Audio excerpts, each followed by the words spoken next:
पहले परमेश्वर पिता का धन्यवाद देते हैं कि एक बार फिर हमें दोपहर का समय दिया है उसके वचनों से मनन करने के लिए। इसलिए हम उस परमेश्वर पिता का धन्यवाद देते हैं जो जिंदों की जमीन पे आपको मुझे जिंदा रखा है। हालेलुया।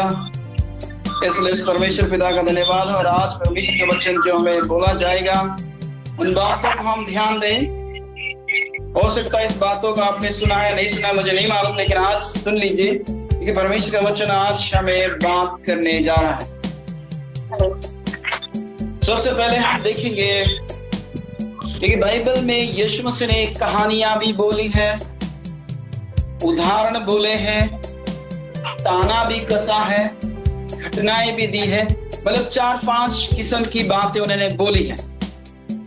इसलिए मैं आज एक स्टोरी बोल रहा हूँ, कहानी बोल रहा हूँ, उसके बाद में हम जा रहे हैं उसी में मिलता जुलता है।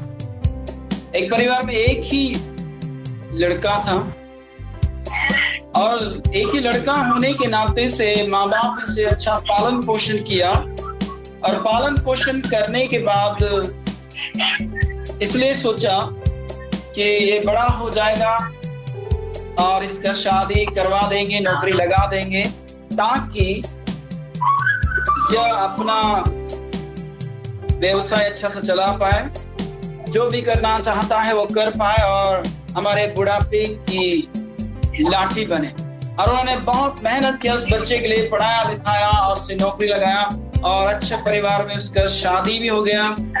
शादी होने के 6 महीने बाद वो लोग दोनों, उनका बीच में कहासुनी हो गई और उन्होंने सोचा कि हम दोनों अलग रहेंगे।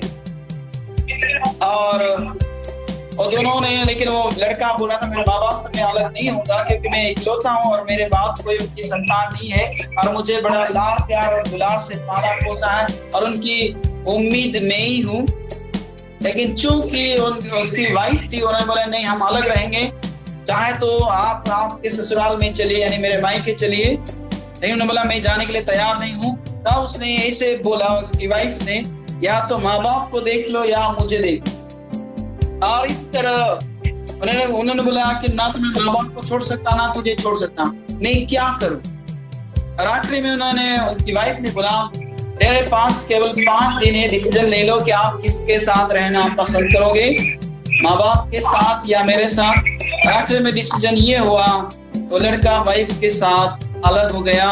और फिर माँ बाप बोलने लगे, उनके सामने तो नहीं बोले, अक्सर माँ बाप उनके सामने नहीं बोलते, अकेले में बोलते, और बोलने लगे ये कैसा लड़का है, इसने हमें कुछ भी नहीं समझा, हमने इसको पढ़ाया लिखाया और इसका शादी करवा दिया, नौकरी भी दिलवा दी और काफी ऊंची पोस्ट पे गया, लेकिन फिर भी हमें कुछ नहीं समझता है।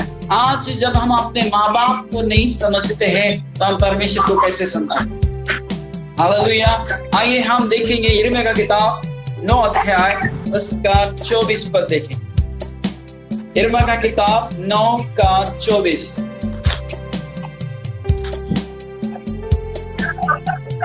परंतु हाँ जी, जो घमंड करे वह इस बात पर घमंड करे कि वह मुझे जानता और समझता है। हाँ, कि वह मुझे जानता और समझता है। याद रखिए, बाइबल बोलती है कि आपको और मुझे परमेश्वर को जानना है और समझना है। जिस प्रकार हमने स्टोरी में देखा कि आज लोग माँ बाप को नहीं समझ रहे हैं तो वो परमेश्वर को कैसे समझेंगे। इसलिए याद रखिए, मैं आपको बातें याद दिलाना चाहूंगा कि पिता परमेश्वर को कोई नहीं समझ रहा है। इस्राएली लोग गोशेन देश में रहते थे। फिर उसके बाद एक नया राजा फिरौन राजगद्दी पर बैठा और जब राजगद्दी पर बैठा ये लोग 70 लोग थे और बढ़ते चले गए। बाइबल बताती है नया फिरौन इन लोगों को नहीं पहचानता था और इनसे कठिन सेवाएं लेने लगा और काफी ईंटें बनवाता था और ये लोग काफी परेशान थे। तब परमेश्वर ने मूसा को चुना और झाड़ी में दर्शन दिया, उसको बोला अपने पाँव की जूती उतार, और उसने पाँव की जूती उतारी और समीप गया कि देखो तो सही कि झाड़ी में आग लगी है लेकिन भस्म क्यों नहीं हो रही है। और तब परमेश्वर ने बोला मैं इब्राहिम, इसहाक और याकूब का परमेश्वर हूँ।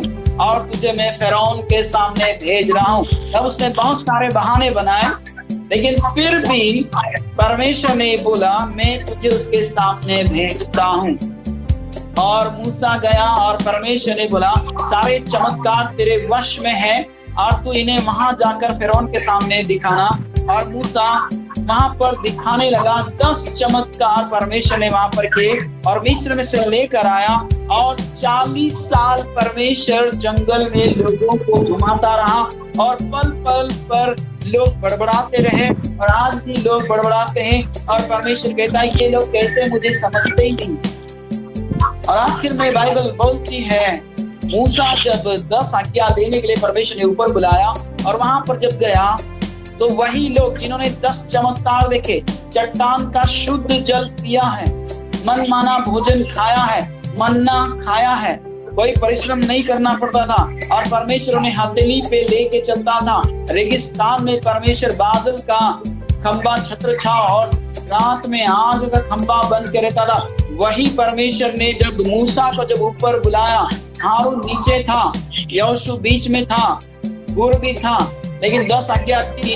तब मूसा 40 दिन 40 रात ऊपर रहा और परमेश्वर ने बोला देख तेरे लोग बिगड़ गए हैं। और उन्होंने हारून को बोला हमें नहीं मालूम जो हमें मिस्र में से निकाल कर लाया था उसका क्या हुआ, मर गया है जिंदा है नहीं मालूम, इसलिए ये सोना ले जा और इसे गला और एक बछड़ा बना जिसके सामने हम नाचे गाए और खुशियां मनाए कि ये वही बछड़ा है जो हमें मिस्र में से लेकर आए। और वो लोग जब मूसा तख्तियों को लेकर आया, यहोशू ने बोला कि वहां पर लड़ाई की चर्चा हो रही है। तब मूसा ने बोला लड़ाई की नहीं हो रही है, वो नाच रहे वो भी बछड़े के सामने। याद रखे ये लोग जिंदा परमेश्वर के साथ में रहने वाले लोग उस परमेश्वर को नहीं समझे।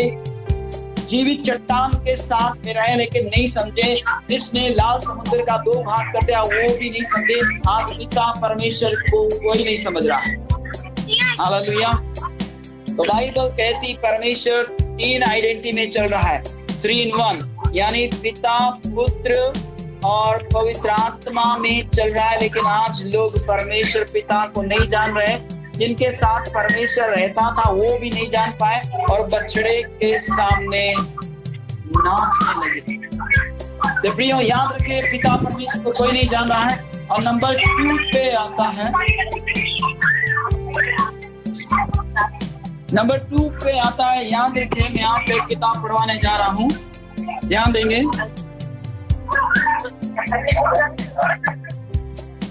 हमेशा ध्यान दीजिए कि नंबर 2 पे भी आएगा, लेकिन हम उसमें सबसे पहले देखेंगे कि मूसा परमेश्वर को जानता था और मूसा ने ऐसे कहा। आज ऐसे लोगों की जरूरत है। निर्गमन का किताब 33 अध्याय उसका 15 पद को देखेंगे।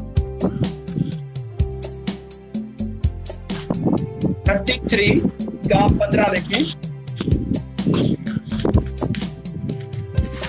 निर्गमन का किताब 33 अध्याय 33 का 15। उसने उससे कहा यदि तू आप न चले तो हमें यहाँ से आगे न ले जा। हाँ, मूसा ने परमेश्वर से कहा यदि आप हमारे साथ में नहीं चल रहे हो तो हमें आगे मत ले चल। यानी दुनिया की ये आदत है कि हमें आशीष चाहिए लेकिन परमेश्वर नहीं चाहिए। लेकिन मूसा एक ऐसा व्यक्ति जिसने बोला हमें आशीष नहीं चाहिए, तू चाहिए, क्योंकि तेरी वजह से हमको मिलता है। हालेलुया। आज कई लोग आशीष चाहिए लेकिन जिसकी वजह से मिलता है वो नहीं चाहिए। आज ऐसे लोगों की जरूरत है जो परमेश्वर को समझ सके। और उन दिनों में भी इजरायली लोग परमेश्वर को नहीं समझ सके। 40 साल 39 किताबों में कहीं पर भी नहीं लिखा हुआ है कि वो लोग परमेश्वर को समझे सिवाय मूसा के। 40 साल तक परमेश्वर उन्हें घुमाता रहा लेकिन वो लोग नहीं समझे। इजरायली लोग 39 किताबों में ऐसा कहीं पर भी नहीं लिखा है कि वो लोग समझे और बाल और आशेरा के सामने, सूरज के सामने दंडवत करने वाले वो बने, लेकिन परमेश्वर को नहीं समझे। क्या आप और मैं परमेश्वर को समझ रहे हैं? हालेलुया। लेकिन एक और व्यक्ति के बारे में बताऊंगा जिससे वो लोग भी नहीं समझे, जिसका नाम खुदावंद यीशु मसीह है, यीशु नासरी। हम देखेंगे कौन कौन नहीं समझा। बाइबल बताती है जिस यूहन्ना बपतिस्मा देने वाले ने खुदावंद यीशु मसीह को बपतिस्मा दिया। और यूहन्ना का किताब को हम देखेंगे, यूहन्ना 1:29 उसने क्या स्टेटमेंट दिया था उसको हम देखेंगे। दूसरे दिन उसने यीशु को अपनी ओर आते देखकर कहा, उसने यीशु मसीह को अपनी ओर आते देखकर कहा, देखो यह परमेश्वर का मेमना है जो परमेश्वर का मेमना है जो जगत का पाप उठा ले जाता है। यानी यूहन्ना बपतिस्मा देने वाले पर परमेश्वर ने प्रकट किया कि ये वही मेमना है जो जगत का पाप उठा ले जाता है। एक बार फिर से पढ़ेंगे।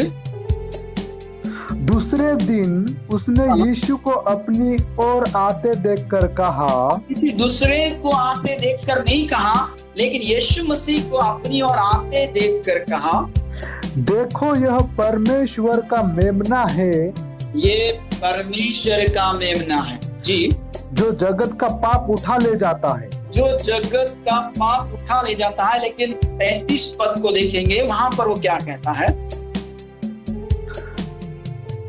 मैं तो उससे पहचानता नहीं था। देखिए यहाँ पर यूहन्ना बपतिस्मा देने वाला बोल रहा है कि मैं मुझ पर प्रकट नहीं हुआ और मैं उसको जानते भी नहीं था कि वो आदमी है कौन, परंतु जिसने मुझे जल से बपतिस्मा देने को भेजा, जिसने मुझे जल से बपतिस्मा देने के लिए भेजा, उसने मुझसे कहा, जिस पर तू आत्मा को उतरते और ठहरते देखे, जिसके ऊपर तू आत्मा को कबूतर की नाई उतरते और ठहरते देखे, वही पवित्र आत्मा से बपतिस्मा देने वाला है, वही पवित्र आत्मा से और आग से बपतिस्मा देने वाला ठहरेगा। लेकिन मैं आपको बताऊं कि यूहन्ना बपतिस्मा देने वाला एक भी चमत्कार नहीं किया, लेकिन इसने देखा कि यही जगत का पाप उठा ले जाता है। खुदा ने यीशु मसीह के बारे में अच्छी गवाही दी और परमेश्वर से भी सुनी, लेकिन फिर भी यीशु मसीह को नहीं समझ पाए। क्यों नहीं समझ पाए? कारण क्या है? परमेश्वर पिता को भी लोग नहीं समझ पाए और आज यीशु मसीह को यूहन्ना बपतिस्मा देने वाला भी नहीं समझ रहा है, जो उसके आगे आगे भेजा गया था प्रभु का मार्ग तैयार करने के लिए, टेढ़ी मेढ़ी राहें सीधी करने के लिए, घाटी भर दिए जाने के लिए, तराई को भर दिए जाने के लिए, यानी लेवल में लाने के लिए उसे भेजा गया था कि बुरा काम छोड़ दो। वही यीशु मसीह को बाद में नहीं पहचान सका। उस बात को मैं आपके सामने रखना चाहूंगा कि वो क्या कहता है, क्यों नहीं वो पहचान पाया। देखिए मत्ती का किताब 11 अध्याय इसका 2 और 3 पद को देखेंगे।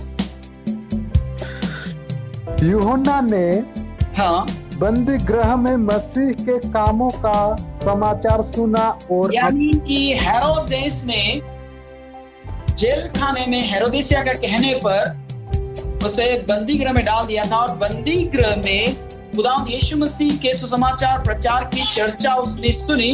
तब कुछ चेलों को भेजा, जाकर पता लगा, उसे पूछ कर आओ, जिसने बपतिस्मा दिया, जिसने कबूतर को यीशु मसीह के ऊपर आते हुए देखा, ठहरते हुए देखा और कहा कि ये जगत का मेमना है जो जगत का पाप उठा ले जाता है, उसका बारे में दोबारा पूछ रहा है, यानी समझ नहीं रहा है। देखिए क्या कहता है 3 पद, क्या आने वाला तू ही है? क्या इसको मालूम नहीं है?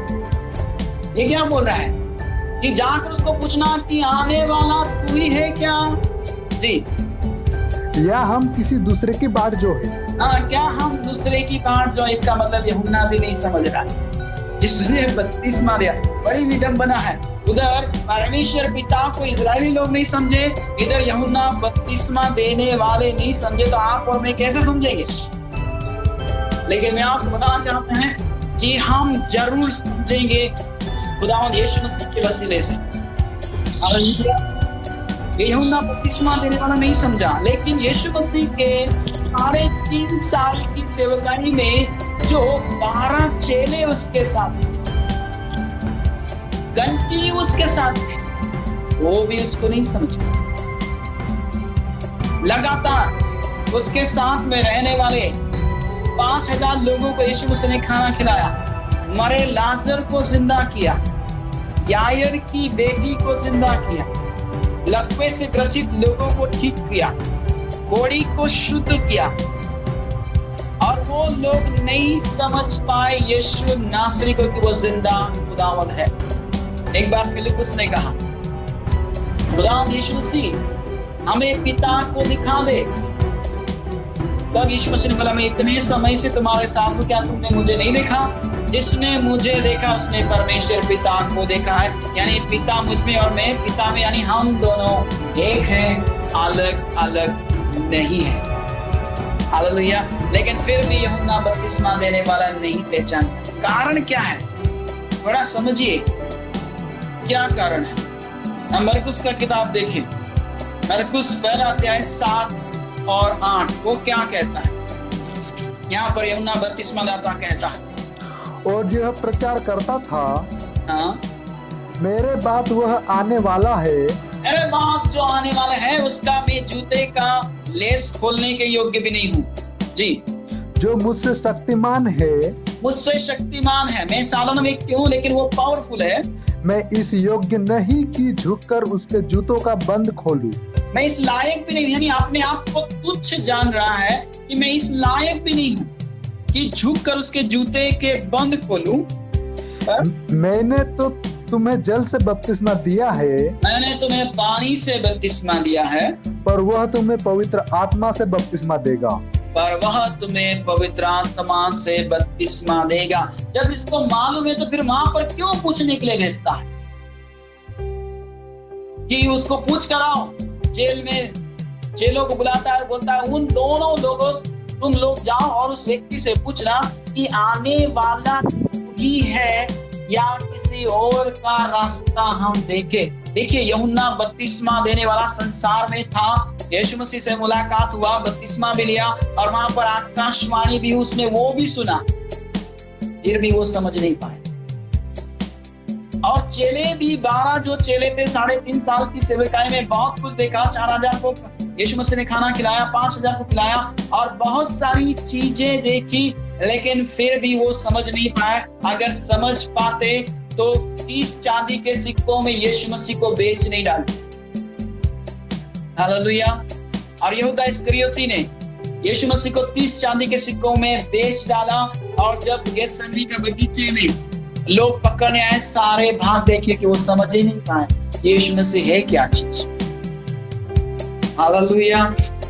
वहां पर इजरायली लोग परमेश्वर पिता को नहीं जान पाए 40 साल, और यहाँ पर 3.5 साल की सेवकाई में 12 चेले नहीं समझ पा रहे कि खुदा यीशु मसीह क्या है। हम हमारे माँ बाप को नहीं समझ पाते हैं जिन्होंने हमें पाला पोषा बड़ा किया, हम उससे नहीं समझ पा रहे जो संसारिक माता पिता है, तो परमेश्वर को कैसे समझेंगे? यीशु मसीह को कैसे समझेंगे? मैं आपको और भी कुछ बातें बताऊंगा। यीशु मसीह जब पैदा हो रहा, उससे पहले मरियम के पास एक फरिश्ता आया जिसका नाम जिब्राइल है, जो संदेश वाहक है, और वो खुलेआम उसे दर्शन देता था और बात करता था। लेकिन यूसुफ को खुलेआम नहीं बात करता था, उसे सपने में ही बोलता था। बाइबल क्यों? कारण ये है कि यूसुफ उस लेवल तक पहुंचा ही नहीं जो मरियम लेवल तक पहुंची। इस कारण से यूसुफ को बार बार सपने में बात करता है, लेकिन मरियम को खुलेआम। हालेलुया।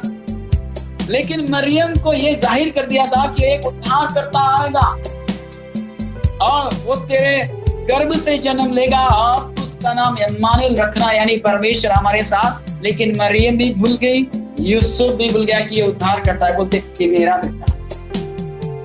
वो समझ नहीं पाए कि खुदा यीशु मसीह है कौन। जरूर गर्भ से जन्म लिया है, फरिश्तों ने वाह की है, तारीफ की है, और मजूसी आए, 3 मजूसी आए, उसके सामने साष्टांग प्रणाम किए। तब तो समझना चाहिए कि ये खुदा यीशु राजाओं का राजा है, प्रभु का प्रभु और सबका मालिक है, तो भी वो समझ नहीं पाए। एक विचार आता है, कि क्या होगा फिर दुनिया में। ये परमेश्वर पिता को इजरायली लोग नहीं समझ पाए 40 साल 39 किताबों में, और इधर खुदा यीशु मसीह को 12 चेले नहीं समझ पा रहे हैं, जिसने बपतिस्मा दिया वो भी समझ नहीं पा रहा है, और इधर माँ बाप भी नहीं समझ पा रहे।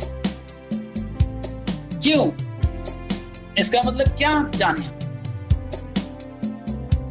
बिल्कुल नहीं समझ पा रहे कि आखिर ये बंदा है कौन, जबकि आकाशवाणी भी हुई है, फरिश्ते वाह वाह कर रहे हैं, तारीफ कर रहे हैं, होशाना के गीत गा रहे हैं, सब कुछ। लेकिन जब यीशु मसीह 12 साल का हुआ, जब ये मंदिर में गए, वहां पर छोटा था तब, तो ये तो लौट आए, लेकिन यीशु मसीह वहीं पर रहा। तब बाइबल ज्यादा जिक्र नहीं कर रही, लेकिन उसकी माँ उसे ढूंढने निकली। लेकिन यूसुफ का जिक्र नहीं है कि यूसुफ भी ढूंढने गया, यानी पापा सबसे पहले कुछ भी बात अरे बाप रे करके बोल, लेकिन वहां पर माता मरियम उसे ढूंढने के लिए जा रही है, लेकिन पापा का आता पता नहीं। 12 साल की उम्र में वो लोगों से बातें कर रहा है, लेकिन ये ढूंढने के लिए आया। और फिर वहां पर बाइबल आती है, वहां पर पहुंचने के बाद यूसुफ भी और कुछ लोग पहुंचने के बाद, वहां बाइबल नहीं बता रही, लेकिन फिर भी वहां पहुंचने के बाद वो पूछे, बेटा तुम्हें नहीं मालूम हम तुम्हारी कितनी चिंता कर रहे थे। यानी कि बाइबल नहीं बता रही कि कितना दिन का सफर है, लेकिन हम ऐसे सोचते शायद 3 दिन या 4 दिन, 5 दिन, 6 दिन, 7 दिन, शायद ऐसे कोई सफर था, लंबा समय था। और उस सफर करके वापस घर गए और फिर वापस यीशु मसीह को ढूंढने के लिए आए। तब यीशु मसीह ने बोले, क्या तुम्हें नहीं मालूम मुझे पिता के घर में रहना जरूरी है। हालेलुया। यानी फिर भी नहीं समझ रहे हैं ये क्या है, क्यों नहीं लोग यीशु मसीह को समझ रहे हैं,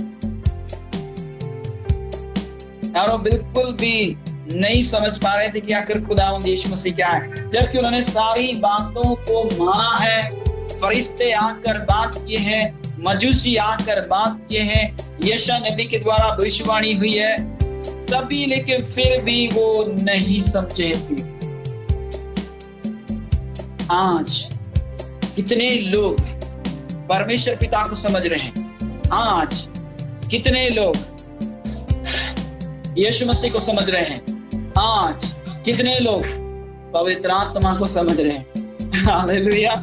वहां पिता को नहीं समझा, यीशु मसीह यानी पुत्र को नहीं समझा, 101% पूरा परफॉर्म में आया है पवित्र आत्मा, उसको भी लोग नहीं समझे। पिता, पुत्र, पवित्र आत्मा। पिता की निंदा करेगा चलेगा, पुत्र का निंदा करेगा चलेगा, लेकिन पवित्र आत्मा का जो निंदा करेगा, ना तो इस लोक में ना उस लोक में क्षमा नहीं किया जाएगा। प्रिय, एक व्यक्ति है जो पवित्र आत्मा को नहीं समझ पाया है। ना हम पिता को नहीं समझे, पुत्र को नहीं समझे, यानी यीशु मसीह को लोग नहीं समझे, और आज क्या पवित्र आत्मा को समझ रहे हैं। देखिए प्रेरितों का काम 8 अध्याय उसका 13 पद को देखेंगे। यहाँ पर एक व्यक्ति है जो पवित्र आत्मा को नहीं समझ रहा। तब शमौन ने स्वयं भी विश्वास किया और बपतिस्मा लेकर फिलिप्पुस के साथ रहने लगा।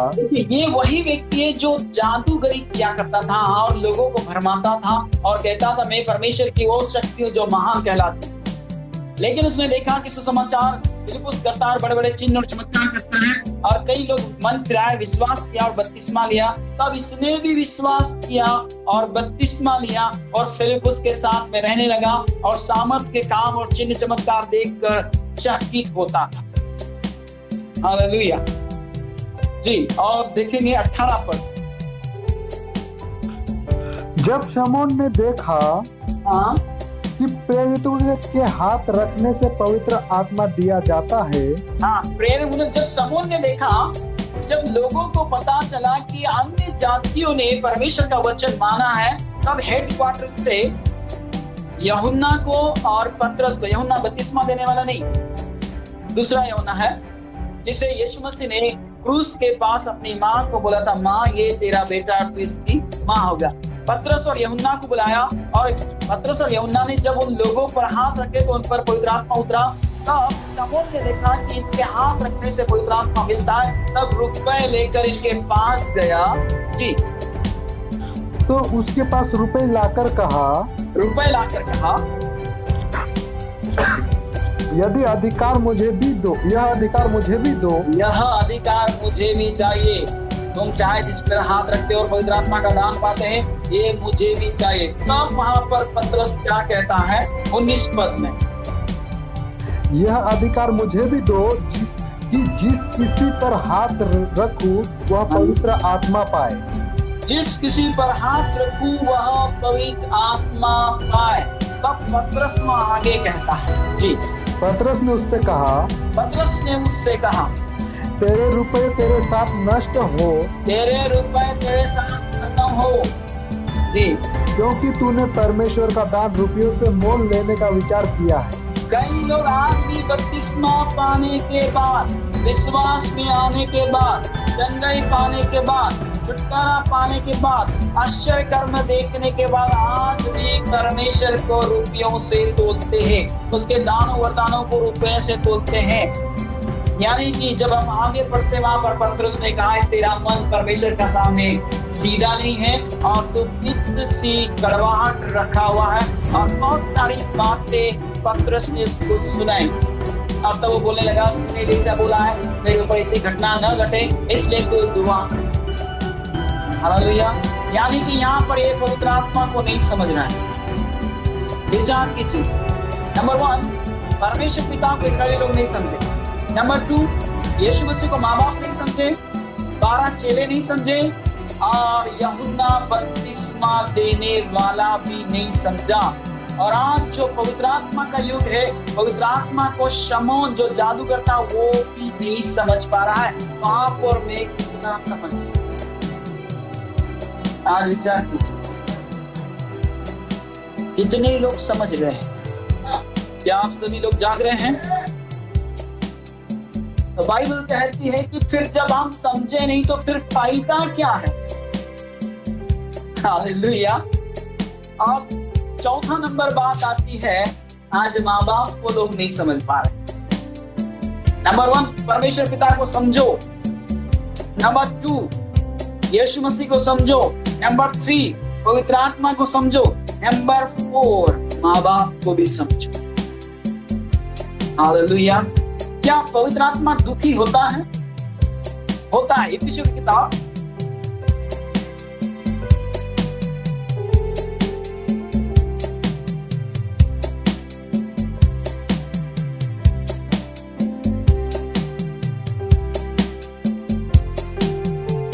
4:31 देखिए।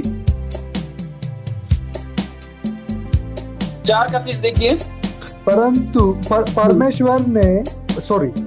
परमेश्वर के पवित्र आत्मा को शोकित मत करो। परमेश्वर का आत्मा मतलब दुखी होता है। जी, जिससे तुम पर छुटकारे के दिन के लिए छाप दी गई है। हाँ, जिससे छुटकारे के दिन के लिए छाप यानी निशान कर दिया है। परमेश्वर की आत्मा को यानी पवित्र आत्मा को दुखी मत करो, ऐसा काम करके दुखी मत करो। तो यहाँ पर नंबर 1 बात यही पाई गई है कि हम परमेश्वर पिता को उन दिनों में लोग नहीं समझ पाए, जो जीवित चट्टान उनके साथ में थी, लेकिन फिर भी वो बाल और अशेरा के सामने दंडवत करने लगे। और सोने का बछड़ा लोगों ने कंगन और कान की बालियां दी और नाक की बालियां दी, और हारून को बोला, हमें नहीं मालूम उस मूसा को क्या हुआ जो हमें मिस्र से लेकर आया है, लेकिन एक बछड़ा गाल यानी बछड़ा बना और हम उसके सामने नाचे कूदे ताकि यही हमारा ईश्वर बन जाए। और यह हारून ने वही किया, उस बछड़े के सामने लोग नाचने गाने लगे। इसका मतलब यही है वो परमेश्वर को नहीं समझे।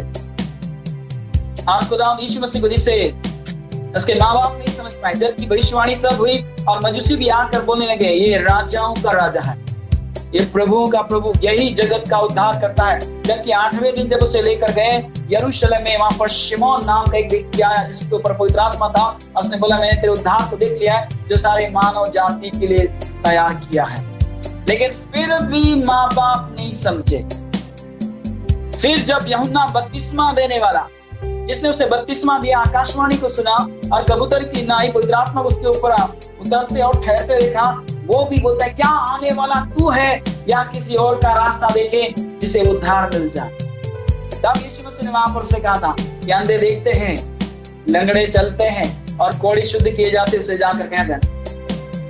हालेलुया। और आज पवित्र आत्मा की, क्योंकि आज पवित्र आत्मा को भी लोग नहीं समझ पा रहे हैं। इसका मतलब क्या है?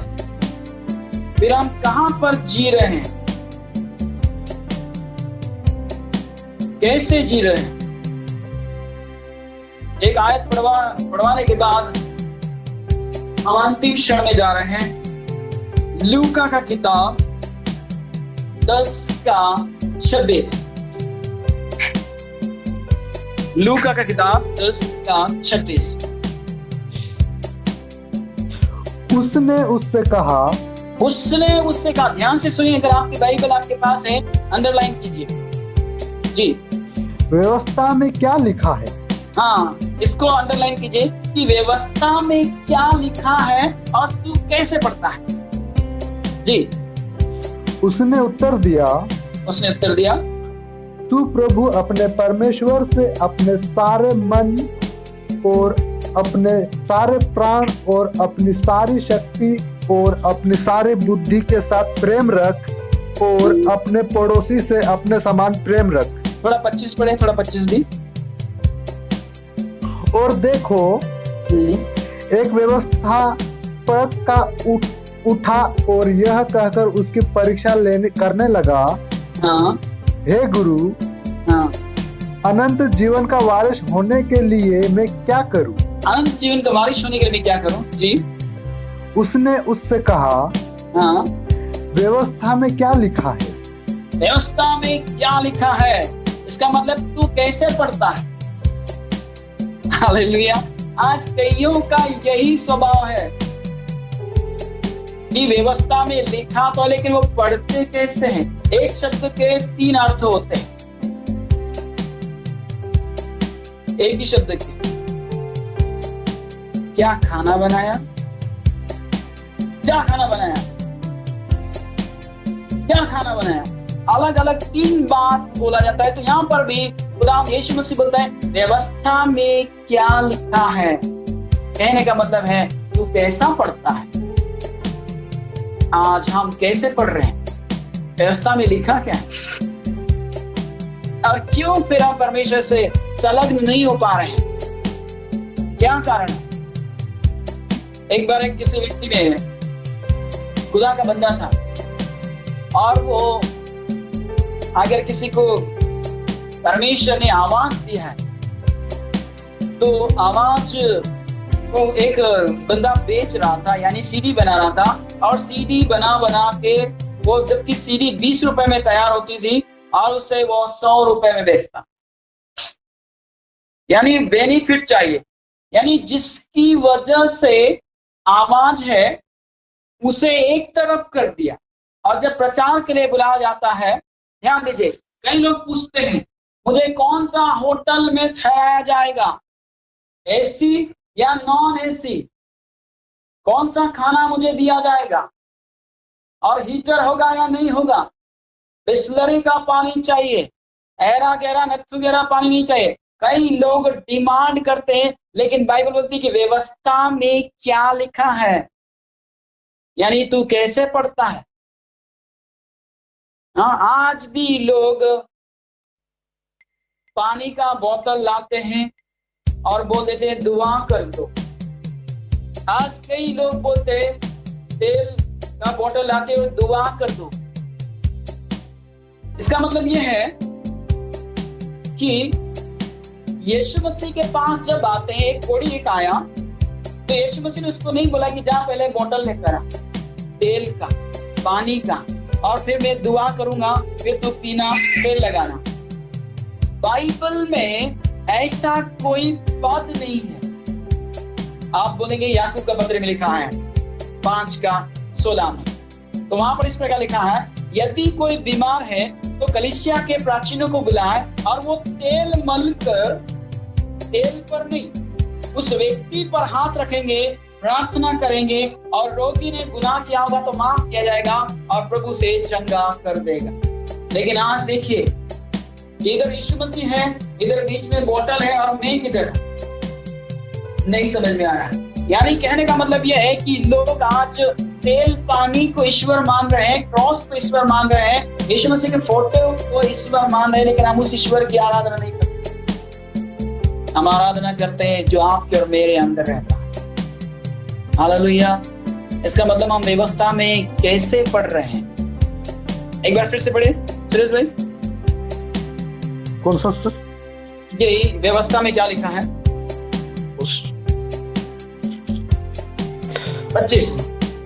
ओके, एक मिनट जी।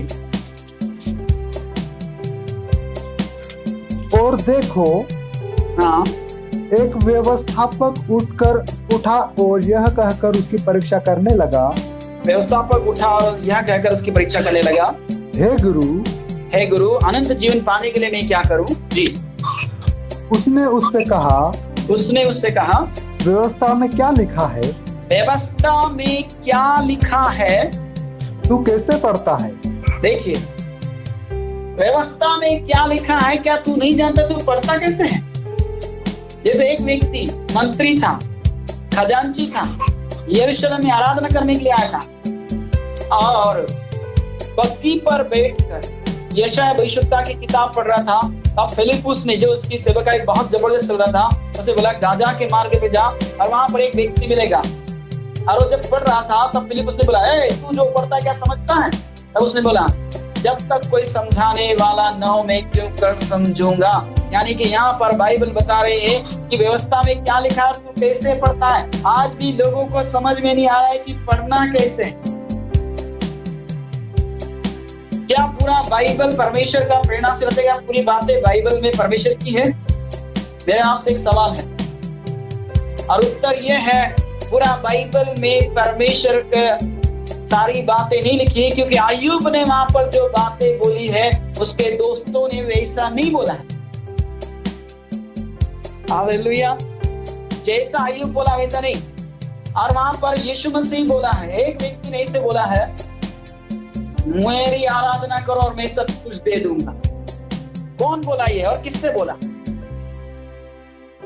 देखा जाए तो शैतान बोला है, मेरी आराधना कर और मैं तुझे सब कुछ दे दूंगा। यानी कि वहां पर शैतान का वचन भी है, शैतान ने भी बोला है, परमेश्वर ने भी बोला है। इसलिए जैसा लिखा गया है वैसा ही पढ़े, उसमें उसका अंदाज ना बदले। जैसे यूहन्ना बपतिस्मा देने वाले ने कहा है, हम आराम से नहीं पढ़ सकते 3 अध्याय में, सांप के नीच बच्चों, ये नहीं पढ़ सकते। लेकिन जैसा उसमें लिखा गया है वैसा ही पढ़ना चाहिए। लेकिन यूहन्ना 3:16 में लिखा है, क्योंकि उसको वैसे नहीं पढ़ सकते जिस प्रकार यूहन्ना ने बोला था बपतिस्मा देने वाले ने। लेकिन यहाँ पर लिखा है कि क्योंकि परमेश्वर ने जगत से ऐसा प्रेम रखा कि अपना इकलौता पुत्र हमारे लिए दे दिया, ताकि जो कोई इस पर विश्वास करे वो नाश न हो परंतु अनंत जीवन पाए। हालेलुया। आज पढ़ने का तरीका भी अलग हो गया है लोगों का, जैसा लिखा वैसा कोई नहीं पढ़ रहा है। तो आज परमेश्वर पिता को कोई नहीं जाना, उन दिनों में परमेश्वर पिता को कोई नहीं समझा, और इस युग में यीशु मसीह को कोई नहीं समझा, और आज पवित्र आत्मा का युग है, आज भी कोई पवित्र आत्मा को नहीं समझ रहा है, और आखिर में माँ बाप को भी कोई नहीं समझ रहा है। तो फिर हम फालतू में बाइबल पढ़ रहे, इसका मतलब फालतू में आराधना कर रहे हैं, फालतू में प्रार्थना कर रहे। जब हम समझ ही नहीं पा रहे, इस प्रकार वो खोजा नहीं समझ पाया, और फिलिपुस ने इसको समझाया कि यहाँ पर यशायाह भविष्यवक्ता किसका विषय में बोल रहा है। बाइबल पढ़ने से कोई मतलब नहीं। हम व्यवस्था में क्या लिखा है हम कैसे पढ़ते हैं, आज समझ लिया। आज परमेश्वर का वचन आपको मुझे यही समझा रहा है कि हमको समझना होगा पवित्र आत्मा को, यीशु मसीह को, और पिता परमेश्वर को, और माँ बाप को भी समझना पड़ेगा, ताकि उनकी आहें परमेश्वर तक ना पहुंचने पाए। हालेलुया। लेकिन अगर पृथ्वी पे ज्यादा दिन हमें देखना है तो माँ बाप की भी चाकरी करना है, उनकी बातों को मानना है, हर अच्छी भली बात में उनकी सहायता करें, और जो हक उनका देना है उन्हें देना सीखे, और जो केसर का हो केसर को दो, और जो परमेश्वर का है वो परमेश्वर को दो। हालेलुया। परमेश्वर इन वचनों के द्वारा आपका मुझे आशीष प्रदान करे।